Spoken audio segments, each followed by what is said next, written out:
Buenas noches amigos, aquí estamos como siempre con ustedes, más allá de las noticias. Agradecido por su sintonía, como siempre aquí desde las 10 hasta las 11 de la noche. Todos los días con las noticias, los acontecimientos, los análisis, nuestros invitados también, para hablar sobre temas importantes. Mira, hay un tema, hoy la Autoridad Metropolitana del Transporte, la MET, ha dado una cifra que son escalofriantes. Dice que en el año 2015 murieron 327 peatones atropellados por conductores. Y la verdad es que aquí el transporte, el transporte terrestre es un caos. Nos hemos cansado de hablar, todos los días hablamos de eso, y como que no se ve una mejoría en ese sentido. O sea, todo sigue circulando sobre el mismo eje. La gente se queja, vienen las declaraciones de prensa, se hacen algunos operativos, pero al final de cuentas todo sigue igual. No hay una política realmente que esté definida en función de mejorar esta situación. Y el que paga las consecuencias fundamentalmente es el peatón, que tampoco tiene una cultura de respeto a las leyes de tránsito. Porque si bien es cierto que hay sus reglas para el que va en un vehículo, porque un vehículo es un arma mortal, también hay sus reglas para los peatones. Ayer o antier, hace un par de días, sucedió un accidente ahí debajo del peatonal que está ahí precisamente en la Kennedy, ¿no? El que está ahí antes de llegar al quinto centenario. En ese peatonal, en ese elevado que está ahí, pues una persona, en vez de cruzar por encima del elevado, que el Estado invirtió muchos millones de pesos para construirlo y para darle seguridad a la gente que tiene que cruzar esa importante avenida, pues no. El señor brincó la verja que está ahí precisamente para evitar que se crucen, que crucen por la calle y que usen el peatonal. Pues brincó la verja, un carro que venía lo pudo esquivar, pero el siguiente que venía detrás de ese no se dio cuenta y se llevó de encuentro a esta persona. Por suerte, tengo entendido que no murió. Pero así pasan todos los días, casos como este, y casos penosos que lo vemos a diario en las redes sociales, en los noticiarios, y como que no hay nada. Entonces dice Ahmed que 325 peatones perdieron la vida. Esos son los que perdieron la vida. Pero hay muchos otros que son cientos y quizás miles que sufren heridas importantes o lesiones importantes que generan un problema para su propia familia, porque cuando esto sucede a una persona que es la proveedora, que es la persona que provee el sustento de la familia y se ve con una lesión que tiene que estar inhabilitado por 5, 3, 4, 5, 6 meses, pues entonces esa familia sufre las consecuencias de eso, sobre todo cuando son personas que no tienen una seguridad, no tienen un seguro médico o son trabajadores independientes. Entonces hay que entender esto, hay que cuidarse y las autoridades tienen que ser un poco más firmes con este asunto del transporte, del tránsito terrestre. Aquí es un caos extraordinario. Entonces, estamos llegando a un punto, lamentablemente, y así lo vimos recientemente en una de estas redes sociales, donde un grupo, 2 o 3 ciudadanos, creo que en Bonao, le entraban a golpes a un policía de tránsito de Ahmed. Algo insólito. O sea, en cualquier país del mundo, un ciudadano atenta contra una persona que está investido de aplicar la ley, y usted puede estar en desacuerdo o no, pero eso no le da razón para usted entrarle algo, y no es una sola vez, lo hemos visto varias veces, motoristas, motoconchistas, porque el AME está tratando de hacer cumplir la ley, bien o mal, para hacerla cumplir. Entonces el ciudadano se exacerba, ¿no? Y empieza a entrarle a golpes a un militar, a una persona que está investida, ¿verdad?, por la ley para ejecutar eso, para hacer cumplirla. En cualquier otro país del mundo, cosas como esa pasan y ese ciudadano que hace eso la pasa muy mal. Por otro lado, mira, ahí la tenemos. Eso fue, creo que en Bonao. Eso fue como hace un par de semanas. Y eso es algo insólito. insólito. O sea, miren cómo le caen a patadas, como si fuera nada. Entonces yo no sé dónde estaba la gente de AMET en ese momento. Y vimos otro caso hace ya un tiempo atrás también, donde un motorista le da una trompada y se le cuadra para pelear. Entonces, ¿qué está pasando? Estamos perdiendo la autoridad. O sea, la institución que está para hacer cumplir la ley no tiene autoridad frente al ciudadano, frente a la ciudadanía. ¿A qué obedece eso? Bueno, eso habría que analizarlo. ¿Cuáles son las razones que implican que un ciudadano no le tenga el respeto, el debido respeto a una autoridad? A veces, los miembros de AMET, cuando no son personas que están muy bien adiestradas, cometen errores y cometen abusos. Pero eso no le da ningún derecho al ciudadano a violentar por encima de eso. No estamos diciendo que el ciudadano tiene que quedarse de brazos cruzados, ¿verdad? Pero tiene otros mecanismos para hacer que se cumpla, que se le sancione. Porque es cierto, a veces, y no es en todos los casos, porque hay que poner el equilibrio de la balanza. Hay algunos, que a mí me ha pasado, me ha sucedido a mí también, que te detienen, estos miembros de AMET, sobre todo cuando no son personas que no tienen mucha experiencia, y ojalá que la institución que está haciendo este programa, ¿verdad?, una campaña sobre seguridad vial, lo adiestre, porque cuando un miembro de AMET detiene a un ciudadano, el primer deber del ciudadano es pararse, ¿no? Vamos a hablar como lo manda la ley. Pararse y escuchar qué le tiene que decir el policía de AMET. Si es que ha violentado la ley, si violentó la ley, lo único que tiene que hacer es ponerle una multa, más nada. Ponerle una multa, que es lo que la ley establece. No puede llevarse el vehículo porque es una propiedad privada y para eso tiene que haber una sentencia de un juez. No lo puede hacer. Que eso hacía aquí antes eso.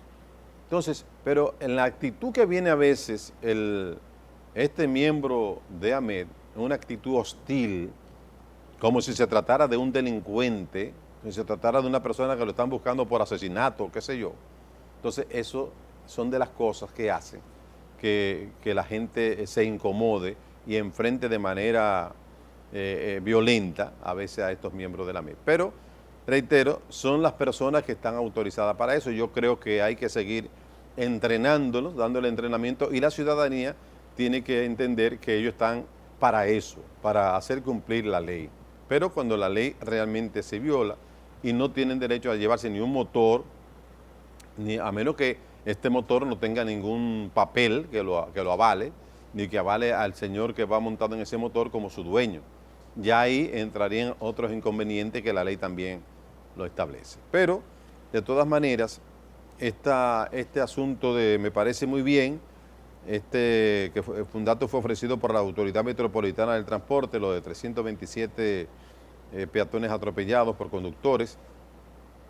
Se trata de una campaña sobre la importancia de cumplir las normas de tránsito para evitar que sufran accidentes lamentables. Eso yo lo veo muy bien. El otro que tiene que ver también con la policía es el tema de los vehículos, y hoy lo trataba nuestro buen amigo Hugo Veras en su programa, el asunto de la inversión que hace el Estado en los vehículos que tiene la policía, que por primera vez en muchos años nosotros estamos viendo una policía debidamente equipada, por lo menos en cuanto a transporte, porque aquí la policía andaba en guagua de tartaladas, todas desbaratadas, o sea, prácticamente en chatarras era que andaban. Ahora no, ahora los policías, las diferentes policías que nosotros tenemos, circulan en vehículos de último año, vehículos 2012, 2013, 2014, 2015, pero esa inversión que está haciendo el Estado no la puede hacer a cada momento, ni cada 6 meses, ni cada vez que haya una temporada de Navidad, una temporada de fiesta. Hay que buscar un mecanismo de cómo esos vehículos pueden mantenerse por más tiempo dando el servicio para el cual fueron comprados. Porque al cabo de pocos días, un vehículo nuevo, usted le ve todo chocado, todo estartalado, todo roto.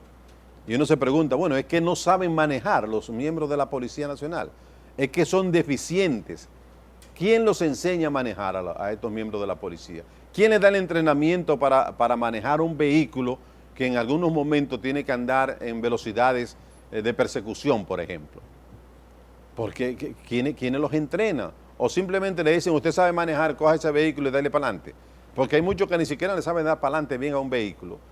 Y por eso también toda esa inversión que viene o proviene de los recursos que nosotros pagamos a través de los impuestos se va prácticamente por la borda.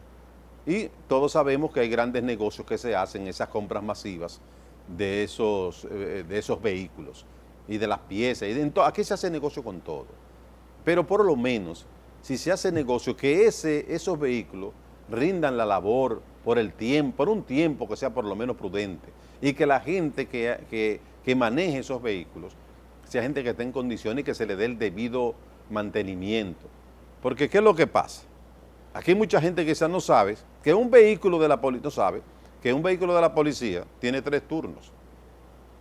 Una persona entra a las 7 de la mañana, sale a las 2 o 3 de la tarde, ese vehículo lo toma el siguiente, a veces hasta sin apagarlo, y ese lo entrega a las 12 de la noche o a las 11 de la noche a otro, y ese lo entrega al de las 7 de la mañana, y así sigue todos los días. Y ese vehículo apenas tiene descanso para una revisión, para un mantenimiento, para nada de eso. Entonces, toda esa inversión, por eso nosotros vemos que en el poco tiempo, en apenas días, esos vehículos se convierten en chatarras. Y ahí vuelve el gran negocio de comprar otra flotilla de vehículos, y nosotros como país pobre no podemos estar comprando flotillas de vehículos todos los días. Entonces hay que establecer un mecanismo para darle mantenimiento y que de alguna manera la gente que está al frente de esos vehículos tenga que tener algún tipo de responsabilidad, a menos que sea en un asunto, ¿verdad?, ya fuera de control, o una persecución, un delincuente que le caigan a tiro, no sé yo. Pero hay que establecer algún mecanismo, porque nosotros no podemos seguir en esta situación de comprar todos esos vehículos, que me parece muy bien que la policía esté bien equipada, con motores, ¿verdad?, para perseguir a los delincuentes y lo demás. Pero es una inversión bueno, que no se puede estar repitiendo a cada momento. Otra de las cosas que nosotros tenemos, ya para terminar con el tema de los miembros de la policía, es ponernos en los zapatos de esa gente. Ahí vimos el caso lamentable, ¿no?, de un alistado que estaba conjuntamente con un civil cometiendo atraco. No es el primero, ni es el segundo. Han pasado muchos casos ya como este. Yo creo que la policía tiene que tener un control más riguroso de la gente que está inscrito dentro de esa institución. Porque regularmente pasa con los policías. Ha pasado con un marino eventualmente, o con un guardia muy eventualmente. Pero con los policías, que son los que manejan el día a día de la calle, sí pasa con mucha frecuencia, y de ahí que la gente haya estado perdiéndole el respeto y tomándole miedo a esa institución, que yo creo que tiene que hacer una profilaxis más profunda dentro de sus filas para ver quiénes son los que están mandando a la calle a cuidar a los ciudadanos. Que, a decir verdad, muchos de estos muchachos son buenos, son gente que tienen, ¿qué te digo?, son buenos policías, tienen buenas intenciones, son personas serias. Muchos de ellos, vamos a decir que la gran mayoría, porque con el sueldo que gana un policía aquí, con el sueldito que gana un policía, como le dicen, el sueldo cebolla, porque hace llorar a cualquiera, pero bueno, ese es el sueldo que tiene la policía. Usted se enganchó a eso sabiéndolo, eso no le da potestad para usted a salir a delinquir en función de eso. Pero hay que darle los otros beneficios. Y los ciudadanos, a veces uno mismo tiene que soltarle cuando uno ve a algún policía que está en una situación difícil, patrullando en la calle a las 8, a las 9 de la noche, a lo mejor con poco, a lo mejor sin cenar, sin nada de eso. No está de más que un ciudadano de manera voluntaria pueda hacerlo, ¿no? Porque son la gente que están para cuidar al ciudadano. Lamentablemente, llegar a esa situación es penoso, que un país tenga que acudir a sus ciudadanos para que un policía que debería estar investido de otras condiciones y de otras seguridades y además de una seguridad alimentaria en el momento que tiene que ejercer sus labores de vigilancia, a veces anden ni siquiera para comprarse una botellita de agua. Yo creo que son de las cosas que nosotros tenemos que mejorar si queremos realmente combatir la delincuencia. Porque no podemos combatir la delincuencia con una policía tan mal pagada, y sin ningún tipo de revisión de quiénes son la gente. Aquí hay mucha gente que se engancha a policía para tener un arma y para hacer bellaquerías o para hacer muchísimas cosas. Habría que hacerle hasta un examen psicológico, a ver si esa persona tiene algunas condiciones de psicópata o proclive a la violencia, porque uno ha visto casos también en las redes, porque ahora todo está en las redes, ¿no?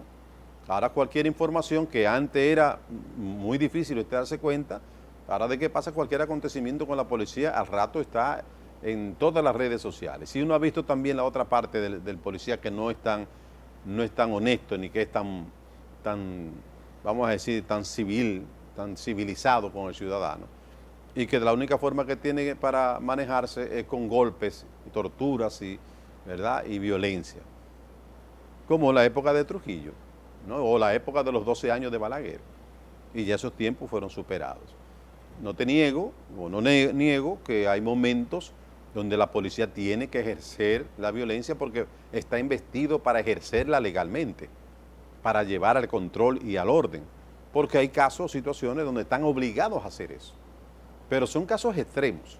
No por cualquier cosita un policía puede darle una galleta a un ciudadano o puede maltratar a un ciudadano, a cualquiera, no importa, y no puede ser juzgado un ciudadano simplemente por su apariencia. O sea, un ciudadano no puede ser juzgado por su apariencia y el policía sentirse que puede agredirlo o que tiene luz verde para agredirlo por la apariencia, porque viene de un sector pobre, porque es oscuro, porque es moreno, porque es negro o porque es pobre. No puede ser así tampoco. O sea, tenemos todavía muchas cosas que superar. Pero esa es la policía que tenemos ahora. Hay que buscar la manera de cómo mejorar las condiciones del policía si realmente queremos tener una seguridad en las calles. Cada vez más la gente se encierra, la gente pone cámara por todos lados, la gente anda asustada, y eso no lo va a cambiar ni Luis Abinader, eso no es una varita mágica, eso es un proceso que hay que iniciar y que lleva tiempo. Pero que no me vengan con la demagogia, como he oído a algunos candidatos, o como estamos en el circo político ahora, ofreciendo villas y castillas como si tuvieran una vara mágica para resolverlo. No, tenemos que integrarnos todos como ciudadanos, como país, y ver de qué manera podemos resolver esa situación. Pero con una policía, reitero, en las condiciones de educación que tienen, en las condiciones de preparación y en la condición sobre todo económica, es muy difícil que podamos superar esta situación de la violencia en un país creciendo, como está creciendo en todas partes del mundo y donde hay tantas diferencias y hay muchos elementos que son los que componen esta situación que está viviendo la sociedad dominicana hoy, que no es uno ni son dos, es multifactorial, y la pobreza es uno, la droga es otro, la falta de oportunidad es otro, los efectos esto de las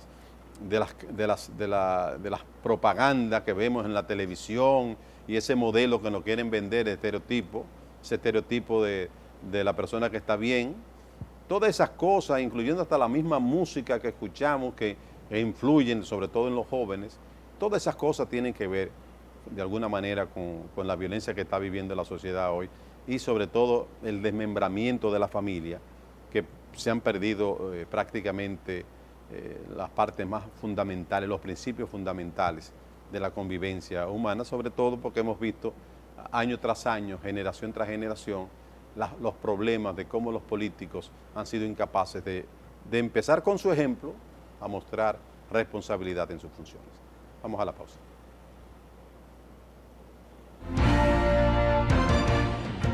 Los profesionales de la medicina acogieron el llamado que formuló su colegio en la región norte de paralizar sus labores en los hospitales públicos en demanda de un reajuste salarial.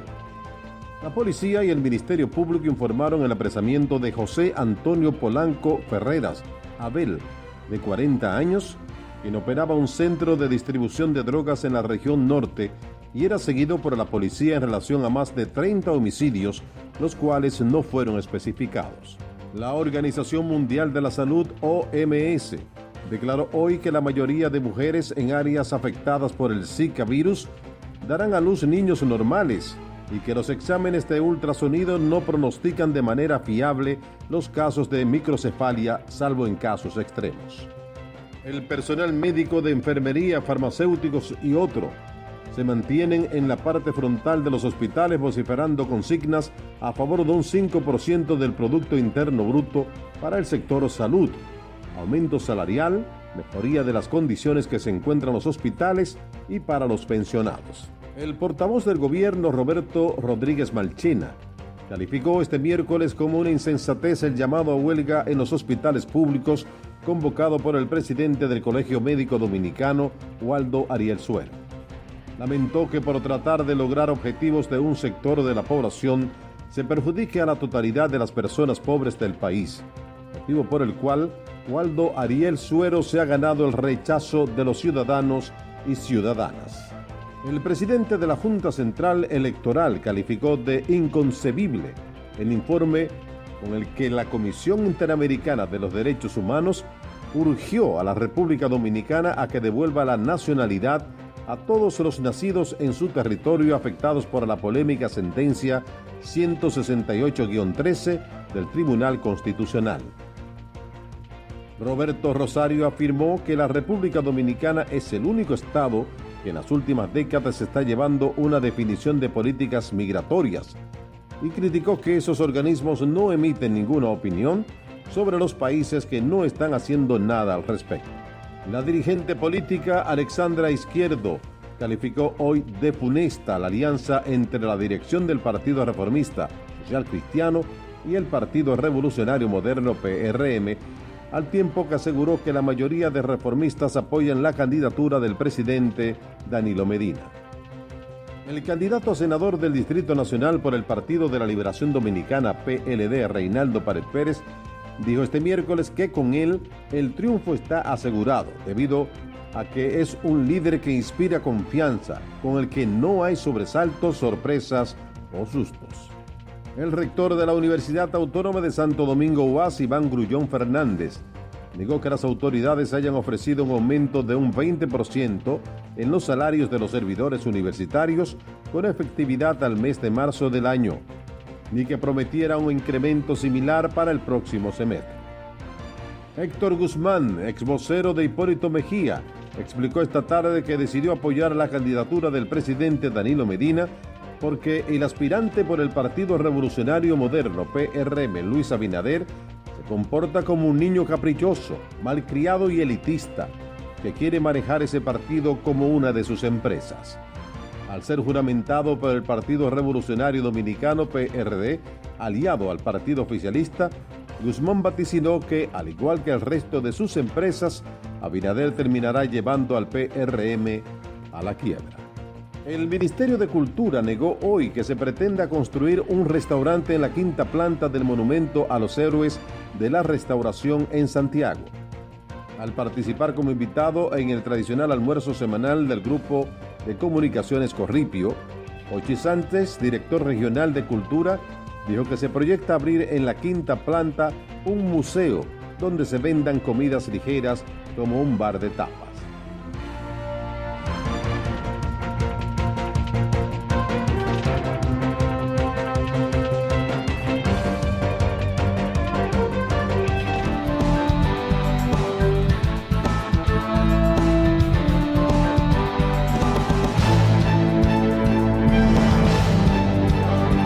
Bueno, hay una buena noticia, o sigue una buena noticia con el asunto del barril del petróleo, que ya ha bajado, bajó 1.75% y cerró hoy en 27.45 dólares. Dice, se encuentra a unos niveles que no se veían desde septiembre del año 2003. El mínimo anual anotado hasta ahora fue el del 20 de enero pasado de 26.55 dólares. Quiere decir que es posible, ¿verdad?, que tengamos el viernes entonces una buena, vamos a decir, una buena rebaja o un mejor precio para la gasolina o los combustibles en sentido general, porque esta semana pasada solo bajó, creo que un peso, el gas natural.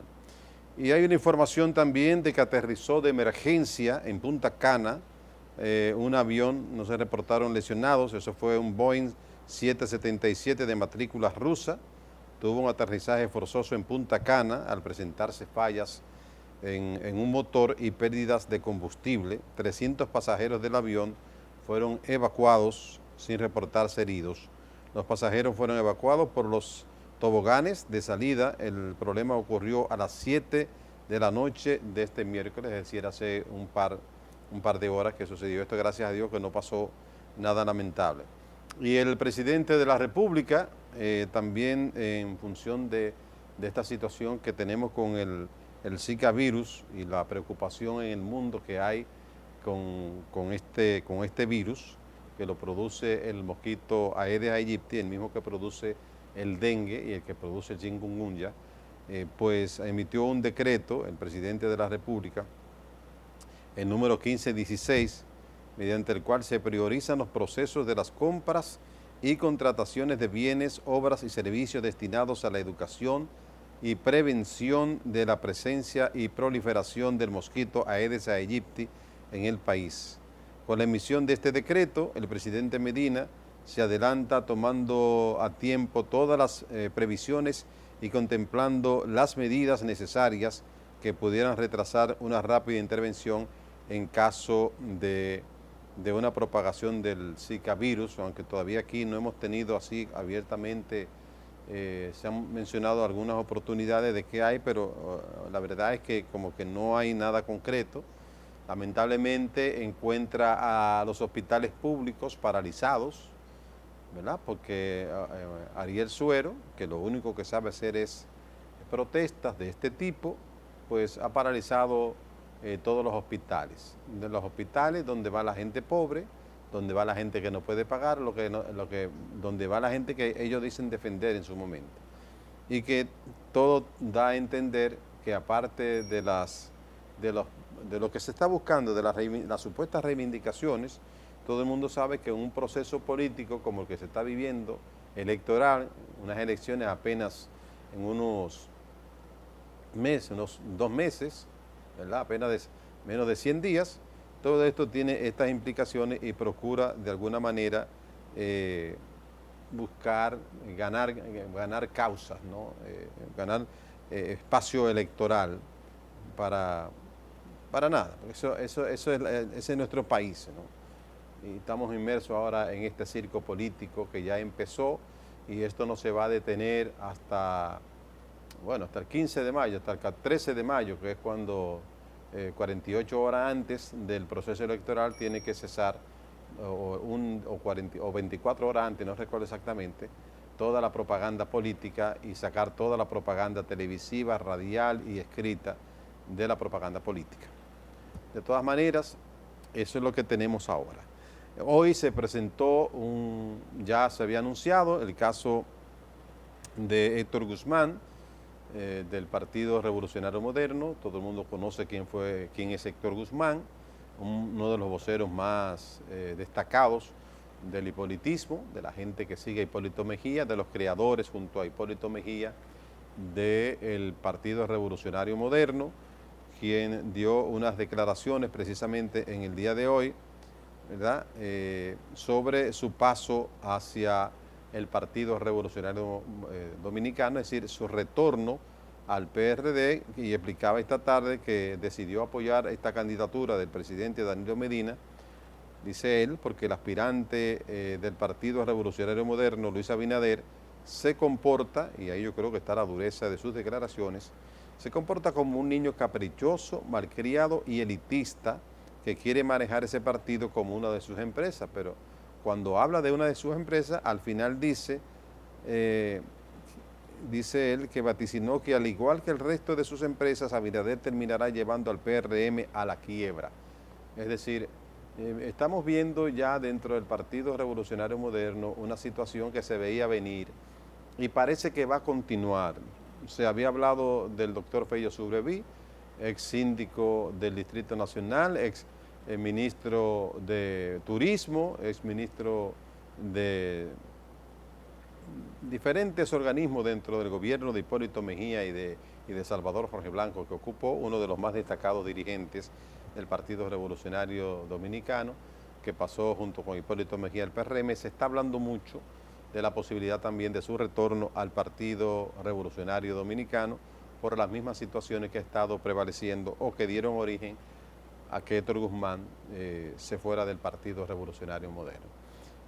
Falta mucho por ver dentro de esa organización política porque todavía no se han escogido los candidatos, aparentemente se van a escoger por asambleas, según las declaraciones de Luis Abinader, pero esto va a generar sus propias dificultades, siempre lo hemos dicho aquí, y hay que esperar a ver qué va a suceder en el partido de Luis Abinader en este momento, sobre todo luego de la alianza con el Partido Reformista Social Cristiano, que fue una alianza donde el mayor favorecido, el que logró la mayor tajada fue precisamente el Partido Reformista, porque se hablaba hasta de la posibilidad, no, se habló, Quique Antún habló claro de que la vicepresidencia de la República le correspondía al Partido Reformista Social Cristiano.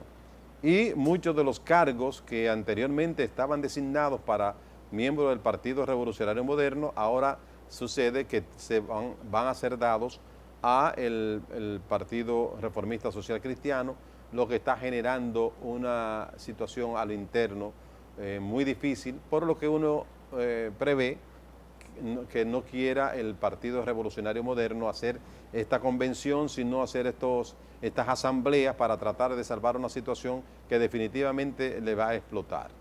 Porque mucha de esta gente ya tienen cifradas sus esperanzas en sus candidaturas que tendrán que cederla ahora al Partido Reformista o a otros aliados. Recordemos que el caso precisamente de Héctor Guzmán fue por la candidatura a diputado nacional que le había sido prometida y que después fue dado al partido aliado que va junto a las elecciones con el Partido Revolucionario Moderno. Es decir, que le fue arrebatada prácticamente esta candidatura a Héctor Guzmán. De todas maneras, hay algunos que entienden que, inclusive decía en un artículo hoy César Medina, el caso del Partido Revolucionario Socialdemócrata con Atuey de Camps, que es uno de los políticos más aventajados que ha tenido el Partido Revolucionario Dominicano luego del doctor José Francisco Peña Gómez, y que sin lugar a dudas era la segunda opción después del doctor Peña Gómez. Al morir el doctor Peña Gómez, se quedaba Atuey de Camps como prácticamente la figura más emblemática de esa organización política, la figura que tenía todas las condiciones, pero en la intención de Hipólito Mejía de llegar o de continuar en el poder en el año 2004, que propuso la reelección, se encontró de frente con Atuey de Camps, que era un antireeleccionista, que era la política del Partido Revolucionario Dominicano en ese momento. Pues ese enfrentamiento hizo que fuera desplazado no solamente de la presidencia del PRD, sino que fuera hecho prácticamente obligado a renunciar. Uno de los cerebros más importantes que tenía el PRDismo, pues entonces salió fuera de esa organización política, formó su Partido Revolucionario Socialdemócrata, ha participado en un par de procesos electorales, pero no ha tenido la mayor trascendencia. De todas maneras, todo el mundo sabe aquí que Atuey de Camps es un PRDista auténtico, aunque esté en el Partido Revolucionario Socialdemócrata, su organización política, conjuntamente con una serie de dirigentes emblemáticos de esa organización. Y todos sabemos también que está muy aquebrantado de salud, y hay gente que propone, en el caso del periodista César Medina, de que podría darse quizás una alianza entre el PRD y el PRSC, es decir, que Atuey de Camps vuelva a su PRD, no para apoyar a Danilo Medina, lo cual me parece muy lógico, no apoyar a Danilo Medina porque eso va en contra de sus principios del antireeleccionismo, pero sí podría ser podría ser un camino favorable para Atuey volver al PRD y apoyar a los dirigentes del Partido Revolucionario Dominicano que estén optando por candidaturas municipales y congresionales, a los de su partido, Revolucionario Dominicano. Es decir, que en este proceso parece que vamos a ver algunas cosas interesantes que se van a estar produciendo. De todas maneras, en el PRM no están claras las cosas, el PLD, por su parte, está luciendo un partido un poco más fortalecido, todavía tiene muchas cosas que resolver, pero a la luz de los acontecimientos actuales, el PLD está luciendo que se está fortaleciendo en la medida en que no hay ruidos al interior de los grupos que manejan esa organización política, a pesar de que los partidos que se le oponen están tratando de crear algún tipo de fricción entre la gente de Danilo Medina, la gente de Leonel Fernández, y buscar un distanciamiento que no ha sido logrado hasta el momento, y por eso reitero que lo que da a entender es, o lo que se ve dentro del Partido de la Liberación Dominicana, luego sobre todo del 31 de enero, después de la asamblea donde se lanzó ya la campaña de Danilo Medina, lo que se ve es un partido que se está fortaleciendo. Y vamos a esperar a ver cómo se dan los procesos ahora de conteos que hacen las encuestas, en función de que ya está prácticamente casi todo definido, aunque no todo porque faltan muchas candidaturas congresionales y municipales. Recordemos que son más de 4.000 y pico de candidatos, pero todo está indicando que las próximas encuestas, aquellas encuestas que tienen ya más credibilidad, podrían empezar a tomar el termómetro de por dónde anda la situación. Abinader tiene la situación esta que acabamos de decir, y el PLD todavía tiene algunas situaciones por resolver, aunque ayer resolvió una gran parte y parece que está en proceso de resolver lo que le queda. Así que vamos a ver qué pasa. Nos vamos a la pausa.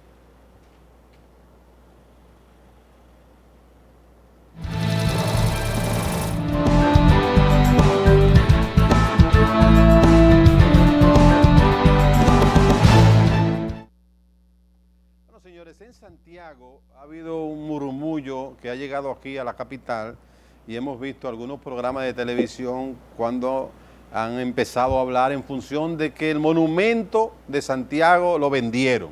Primero dijeron que lo vendieron, después que se lo alquilaron a alguien para hacer un restaurante. Y el ministro de Cultura negó que se pretenda construir un restaurante allí, que lo que se va a construir es un museo, como hay en todas partes del mundo donde hay museos, que hay algunos tipos restaurantes pequeños. Yo no le veo el pecado a eso, pero se ha creado una bulla mediática, sobre todo porque han politizado esta situación. Pero tenemos a Luis Domínguez directamente desde Santiago para que nos diga qué es lo que está sucediendo con esto allí, él que vive allí y que está involucrado en los medios de comunicación. Buenas noches, Luis. Buenas noches, Henry, a los televidentes de Más Allá de las Noticias. Efectivamente, aquí se ha producido un ruido en torno a privatizar el monumento. Eso realmente no es más que un rumor. Se está hablando de que una área del tercer nivel del monumento a los héroes de la Restauración habría sido presuntamente rentado para poner un área de fumadores y un restaurante para tapas.